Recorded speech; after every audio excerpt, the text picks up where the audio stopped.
Šogad pirmajā ceturksnī ekonomikas rādītāji drīzāk nepatīkami pārsteidz. Izaugsme faktiski bija tuvu nullei.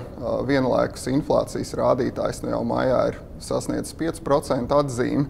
Šajā te jaunākajā Latvijas ekonomikas apskata speciāla izlaidumā tad pastāstīšu, vai ir iemesls domāt, ka šāda te stagnācija vai pat stagflācija turpināsies visu gadu, vai tomēr ir pamats domāt, ka pakāpeniski izaugsme turpmākajos ceturkšņos atjaunosies.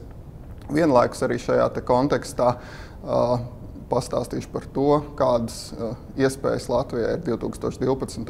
gadā izpildīt Maastrichtas kritērijas eiro ieviešanai. Visticamāk, šobrīd jau varam arī skatīties uz Saeimas vēlēšanām septembra beigās un jaunas valdības veidošana oktobrī. Līdz ar to skaidrs, ka šis politiskās nestabilitātes periods ieilgs līdz jau diezgan vēlam rudenim. Skatoties uz norisēm finanšu tirgos, mēs redzam, ka valdības finanšu situācija tas nekāda negatīva neietekmē. Tieši otrādi Moody's pat ir paziņojis par reitingu nākotnes izredžu paaugstināšanu. Tāpat tās notikusi veiksmīga Latvijas eiro obligācija emisija. Savukārt par to, kā tad šī politiskā nestabilitāte varētu ietekmēt reālo ekonomiku īstermiņā un arī ilgākā termiņā, pastāstīšu vairāk šajā te ekonomikas apskata speciāla izlaidumā.